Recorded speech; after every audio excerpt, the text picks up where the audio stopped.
Hi, I'm Grace, and this is the Move to Cantabria podcast, where we celebrate life in Cantabria and give you the tools, support, and confidence to move and live here with ease. Each episode, I'll be joined by locals, expats, and experts who share their stories, insights, and tips to help you understand Cantabrian life, from culture and community to schools, housing, and everyday living. So, grab a coffee, settle in, and let's dive into today's conversation.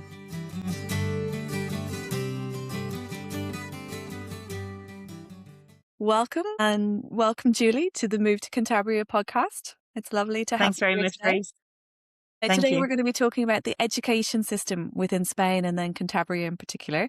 And I thought you were the ideal person to have on to share I've got a fly here, sorry. The ideal person to have on to share with our community all about the education system because you have lived here as an expat for over 20 years now? 20 years, yeah, I can't You're a believe mum it. and you're an I'm mom of educator. 3 boys. Yeah, and I was originally I did my degree through Galway in Ireland, and then I went on to do a postgraduate in education in Mary Immaculate in Limerick, which is one of the Yes. 2 education universities in Ireland. And luckily, I fell in love. The usual story for many of us foreigners here, and we moved to Cantabria. First of all, we moved to Bilbao. So I was working in a private school in Bilbao for 8 years. And then my husband's family were from Santander. Kids came along and we started to think about moving to Santander to be closer to family. So I had all of my qualifications recognized by Spain.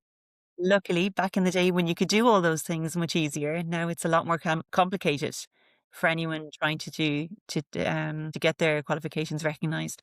So I'm in a very fortunate position that I can, all my qualifications are recognized. I can work in all the schools here.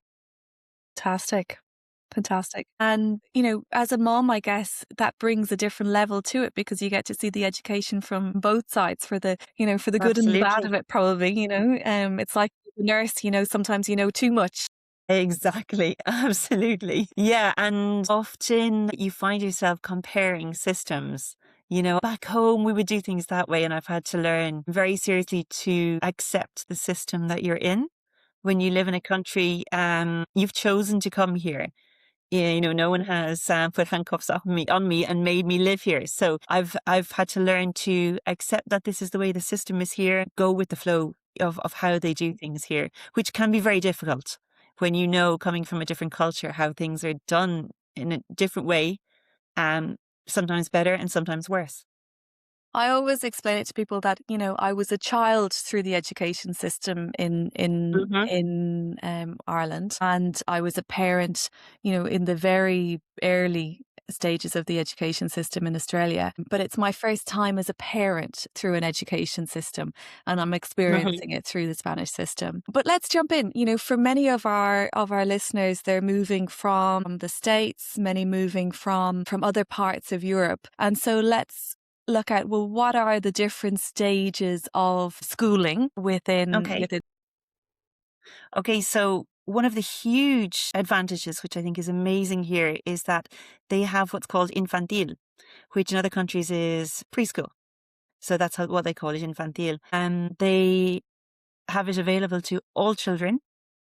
So basically you've got your Infantil, your preschool years within the education system, whereas, for example, at home in Ireland, as you know, my friends pay 800 to 1,000 a month to be able to have their kids in a preschool system. So it's absolutely incredible that that's available here.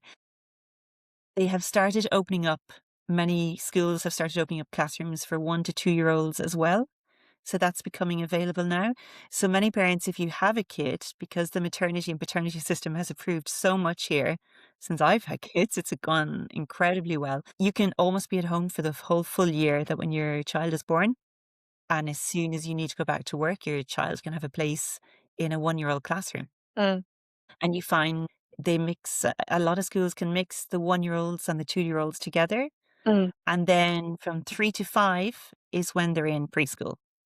My experience here of Infantil has been incredible. It's absolutely fantastic. I don't have experience of it at home. I've never had any of my children in a creche at home, so I don't have that experience. But me as a mom here, I've been extremely happy with how they've been cared for. The level of attention is really, really lovely. Mm, And just the activities that they've done with them, my own personal experience it's been very, very nice. Everything's been done through projects, mm, so no books involved, mm. lots of play, lots of experimentation, just a very nice system. I remember when we were moving here, because our son was 3.5 when we moved here. And so Infantil is from 3 until 6, right? Yeah, at the age of 6 in Spain, that's when compulsory education starts. That's what I was just going to say. And I remember when we were moved here and thinking about moving here, our son was 3.5. Mhm. And that was something I was like, what do you mean my son has to start school? Like the school is from now. And then once I realized, well, it's not compulsory, No, um, no. that felt a little bit better for me, I guess, because when we were in Australia, he was doing like 2 days Mhm. at a daycare, guarderia, Yeah. and that was enough for how we were. Yeah. We didn't need, and I think that's a big thing when you talk about 1 and 2-year-olds starting school. It depends on the family situation. If both parents are working and they need that support, Absolutely. It's then there. it's available for them. And in comparison to other countries like the UK or Ireland or Australia or the States, childcare is phenomenally expensive. Basically, I know many people have had to give up their jobs because it's so expensive, whereas here you have the Yeah, option. You can yeah, extend your maternity, you can ask for parental leave if you want to stay at home. There is flexibility within the system. It's not compulsory education, so you can talk to schools if you're not comfortable with how many hours your kid is in school every day, yeah, yeah, yeah. you know. And that's a big But thing. my experience is sorry, my experience is that it is a bit shocking when people come from the outside and they see this, but once their kids start, they're so happy, and all of a sudden they're in 5 days a week. Yeah, that was us. When we started, he started at 3 days a week. And, that was a big thing for me to have that sense of agency to discuss it with the school. But, we all adapted really quickly. And then I was pregnant, so I needed I needed to rest, and I didn't have the energy Okay. to have him at home for those two. So there, 4 days, including the weekend. So yeah, within 6 months, he was going 5 days. And I think, for children, as humans, we all need it. I certainly do, but routine and rhythm. Yeah, And so for children, they get into the routine and rhythm of going, and it's where their mates are, and it's they discover yeah. a social life. Yeah, Yeah, totally. So Infantile is from 3 until 6, and then yeah, they move to Primaria. and then you move to Primaria, which is primary school. Yeah, so you have primary school, so in Ireland we call it 1st to 6th class. I know in other Correct. places it's Yeah. called grades. So here it's called primero Mm. to sexto. So the way it happens here is that you have the same classroom teacher for 1st and 2nd grade. We'll use the word grades. It's more international. Then you have the same teacher for 3rd and 4th grade and the same teacher for 5th and 6th grade, which I think is fantastic because I came from a system where you changed every single year. And sometimes you're really only getting to know a kid by the end of the year. If you've got very timid kids or if you've got kids who've got educational problems, Mm.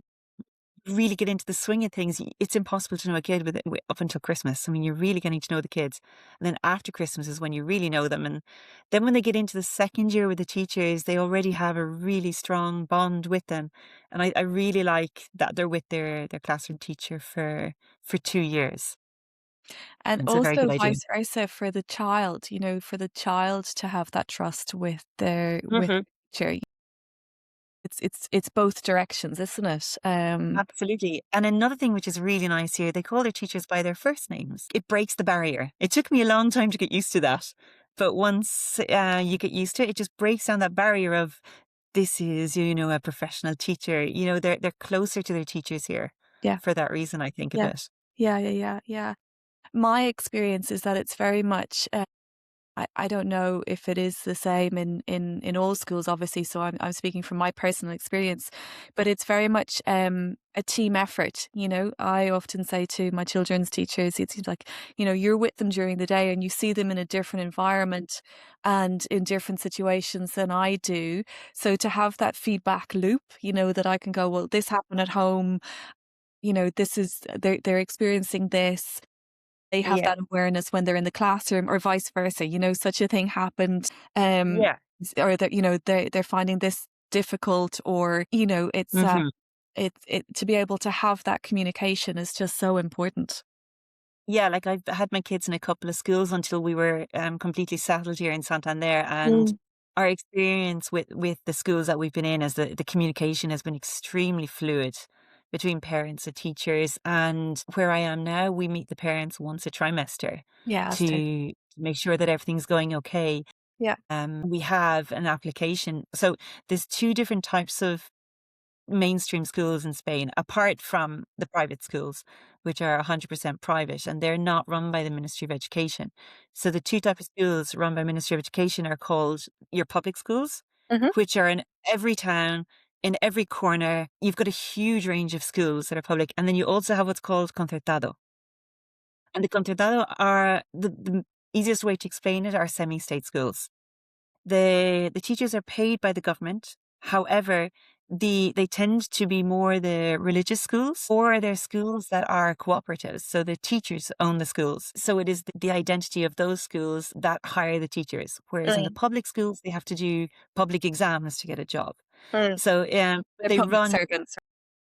yeah, they're public servants, but they run very similar. We've got all the same criteria. We all run under the same rules and normativa, so which is called over here. We all have to do, you have to get the same curriculum, so it's very similar. So in the public systems, they have their way of communicating. Mm. What I know from, I work in the Concertado system, so we have an application that we use, and the parents are able to email us on a daily basis if there's Mm. ever any problem.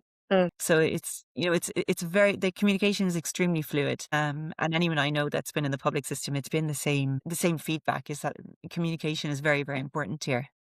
And I think for families who are relocating here, you know, that is so important that you have the sense of agency and courage almost, isn't it? That you can, don't be afraid to ask, you know, don't be the one, be afraid of being the one who's always contacting the teacher, because I think the more that they, you know, our school, the teachers actually come and visit you at home, you know, and have a lunch with No you, way. see the home environment, because Wow. how can you kind of, you know, a child is a person, a holistic person. And so it's Hmm. really important that you do kind of understand that and how they fit into the family unit, you know? Hmm. Yeah. And of course, it comes down to the individual teacher and I guess and the individual school as to how, Mhm. what capacity and aptitude they have for those type of things. But I would say to any family who are moving here is that you know, finding the right school is probably the most critical thing you can do. Yeah. And because if the child is happy, the family are going to be happy. That's it. And then also, and we'll talk about it later, but you know, the role of the community from the school. Hmm. So we've Yeah. spoken about we spoke about Infantil, and we've spoken a little Yeah. bit about Primaria. So when they Yeah. finish Sexto Classe, they move to. They move to the teenager world and they go up to what's called ESO. So it's Escolarización Secundaria Obligatorio. So Mhm. it's compulsory secondary school. Basically, that's how it translates. So you have 4 years in that cycle, which is different to what we know, Grace. Mm. We have primero, segundo, tercero y cuarto de la ESO. In first year of la ESO, I have my 12-year-old son doing it right now. I think he has maybe 9 or 10 subjects. There's a real range of stuff that they learn. So they do English, Spanish, like the language is taught, math. They do biology and geology as one subject. They do art. He's in a Concertado, so he has religion. But in other schools, if it's not a religious school, they have civics, which is called valores. Mhm. and the PE. I mean, there's many subjects that they do. Then you get to choose a subject to use. So that's called your optativo. Mhm. So when you get your optativo, you have a choice of, and this will come through when you're in sixth class in primary school, in sixth Mm, grade. Your teacher will sit down with each parent and discuss the choices for the choice subject. mm, And you have math support, language support. In most schools, it's French, and one mm, other subject. Where I am is IT, so mm, computer studies. And if a kid is struggling in maths in primary school, they guide the parents to do the apoyo de matemáticas. mm, If it's a language problem, apoyo de lenguaje, de lengua. And when they go to secondary school, they're broken up into different classes. So it's smaller groups, and they study that extra subject that they have chosen to choose. They're given a little bit of freedom there to choose something. The same happens again in segundo de la ESO, in your mm, second year. The subjects change. So you have all your base subjects mm, that you have to do, and then you might be, I think they're introduced is it to physics in second year. It mhm, changes around a little bit. mhm, I'm not 100% sure of exactly all the subjects in every year. Third year, the same thing happens again. You're given different subjects to choose from. So you can choose your optativo, which is what it's called, and the same in fourth year. So you can choose a different subject every year if you want to. Often kids who start with French continue the 4 years with French. So that's something that you need to keep in mind. If you don't start in first year with French, mm, it's almost impossible to start second year French. mm. You really would have to start from first year French. That's probably one of the only subjects you would have to be really careful about going through this. So and what's different to some systems, like in England and Ireland, at the end of your first cycle in secondary school, you have national exams. Here Mm, you don't. mm, So there's no big exam when you're 15 or 16. The schools all do continuous assessment. yes. There's 3 evaluations throughout the year of what they do, and then they're given an average at the end of the year of what they have. So it gives them time to pull up in case they fall down at some Yeah, point.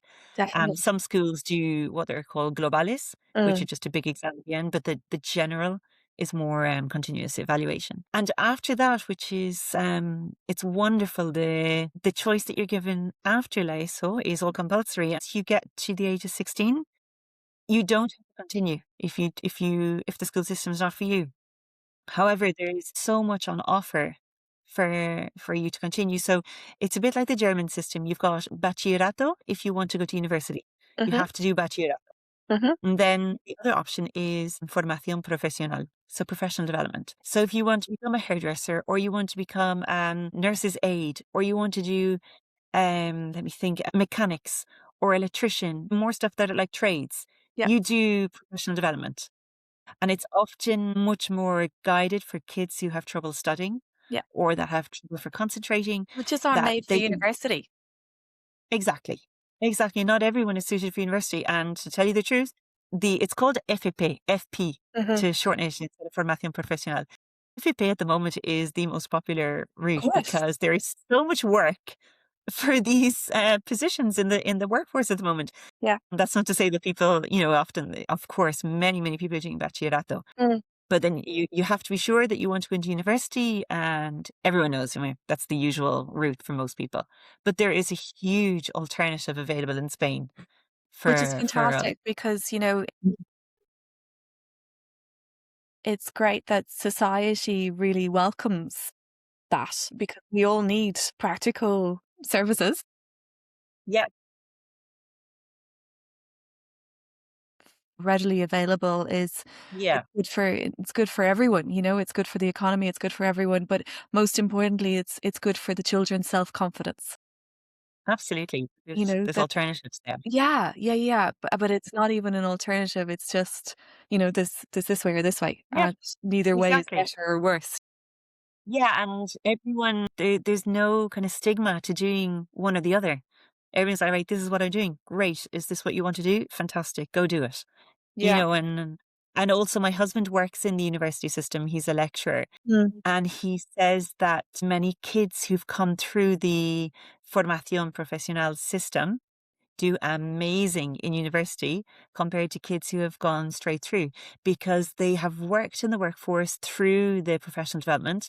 They've got the maturity of years because they're often maybe 2021 before they go to university. And he just says they do so well when Yeah. they're with them that it's really impressive to see. change.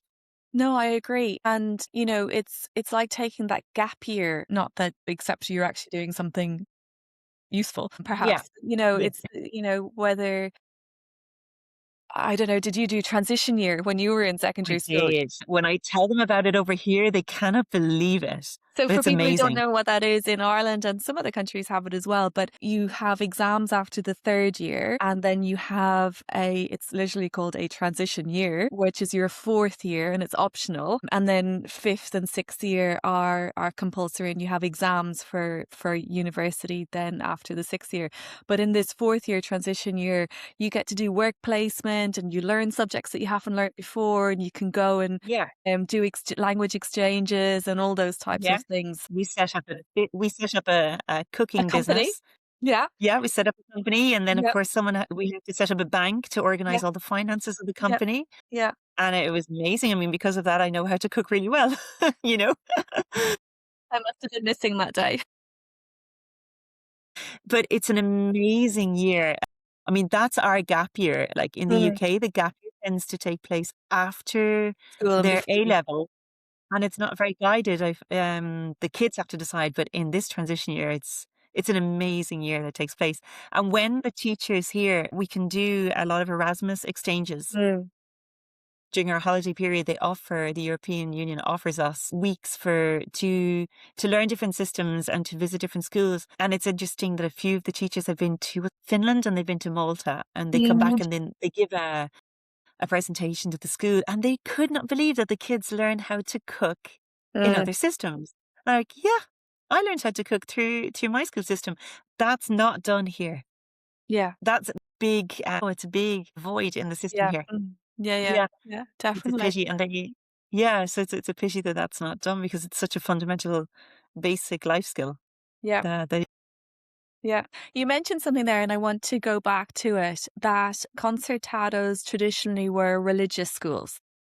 And I Yes. think that's something really important to point out. And maybe you could talk from your experience, but there is a separation of state and religion in Spain, right? Yeah. So in other Yeah. countries, religion is integrated into the curriculum, and in Spain, it's not, right? So how Yeah. does it work? So, well, in my experience, concertados are traditionally, some of them are traditionally religious, and then went into the system. And so religion is still there. However, it's not as prominent perhaps as Yeah. previously. Exactly. Yeah. And then, you can opt in and opt out of it as well. Mhm. But what's your experience as to how that works on a practical level? Okay, so within the Concertado system, you have schools that have nothing to do with religion. Mm, There are still some schools that are multi-denominational, which is mm, what we would say. And then there are many schools. So you have what are they called in English? You have the Augustinians, you have the Salesians, So the you religious have orders. yeah, Mercedarios, I think they're called. I don't know all the names in English. I know them all in Spanish. So yeah, so they're run by religious orders. Mhm, The schools buildings are owned by the religious orders, and the mhm, upkeep and the maintenance is all down to the religious order. So an awful lot of help financially comes through the organization. The children in the school, so this is where I totally agree with this system. It is, yes, they do have religion classes. If you choose to send your kids to a religious school, they will have religious classes. mm, But what I find that my kids are learning is yes, they learn about the Catholic religion because it's a Catholic school, but they learn an awful lot about how to be a good person. mm, And I think it's so important. They raise money for charities. mm, They do an awful lot of projects. And then at the same time, they learn about the Bible. They learn, different things. They go to the church maybe a couple of times a trimester. It's not like before, which would have been maybe every single week, which was, mm, Spain would have been a lot more stronger in that area. What is absolutely amazing, and I agree with this 100%, is that if you choose for your child to make their communion or their confirmation, it is up to the parents to take on that role. mm, And they have to do classes after school with their parish or with their school mm, to prepare for the communion for 3 years. mm. They have to do catechism classes and they have to go to mass. Yeah, yeah, yeah. And people So if complain you're about that, but you've made the decision for your child to do this. mm, No one's forcing you to do this and Yeah. you've chosen to do this. So this is what you need to do. Yeah. And the same with confirmation. It's exactly the same. As you know, Grace, coming from Ireland, that's all integrated into the system. And people feel pressurized to do it because their kid is the only one in the class not doing it. So I think it's incredible over here that a kid can choose, a family, not a kid, a family chooses whether to do this or not, even if you're in a Concertado school or a public school. Yeah. Yeah. Because it's a lot of the communions are done through the parish that you belong to, Yeah. not the school, whereas a lot of the schools do run it as well. And So so I think that's by the amazing. nature of that, it makes it easier then to opt out, right? It's like, you Yeah, can if you need do to, the yeah. class, but you don't need to do the rituals. Yeah, it is the minority, without a doubt. If you're in a religious school, not make communion or confirmation, it's still the minority, but it is never criticized and there's never a problem if you decide not to do it. Yeah. But your child can still get the values of religion and they're still integrated into the system if that's what you choose to do. And if you don't want your child to have any influence whatsoever, that's where the public system is perfect for you. You can choose to send them there and they will do valores, which is what they learn, the value of being a citizen. And so that's for concertados, which are the semi-private school. But in the public system, is religion in the public system at all? No, no, it's not there. No. You'd have to go through your parish Yeah. to make You your have to, communion or your, yeah, you have to yeah, organize that yourself. exactly. But it falls down to the parents rather than the teacher having to teach you how to make your communion. Yeah. I And think so it's very then important. just going back to the types of schools again. So there's public, concertado, and then private. And within Santander, because I always think of Cantabria kind of like Santander and then the rest of Cantabria. Yeah, it is a little bit. But, outside of Santander, it would be mainly public schools, right? Yeah, I think the population isn't big enough. I mean, we're Exactly. still a very rural Torrelavega has some population. concertados, right? Torrevega has some concertados and Castro has And one. Castro, yeah, definitely. But outside of, Laredo, I, I'm not a maybe Laredo, maybe around that area there might be one or two, I don't but think so. Yeah, but yeah. yeah, I'm a bit hazy on those details. But yeah, it all depends to population because the Cantabrian population is falling drastically. We're in big trouble in all schools across the board. We're losing numbers. So they're trying to maintain classes open because teachers are going to start losing jobs. Yeah. Yeah. So Which yeah, for people moving here, it means that there's more flexibility with enrollments, right? yeah, That there is an enrollment season, but schools are open to taking people outside of that this season. year, And yeah, also, say if you were going to Madrid or you're going to more of a densely populated area, there's even restrictions around zones. Santander has zone 1 and zone 2 for schools, but yeah, more flexibility in that within Santander as well. yeah. Thanks for listening to the Move to Cantabria podcast. If you enjoyed today's episode, press subscribe and check out our website movetocantabria.com. Until next time, I'm Grace, and this is the Move to Cantabria podcast, celebrating life in this beautiful corner of northern Spain.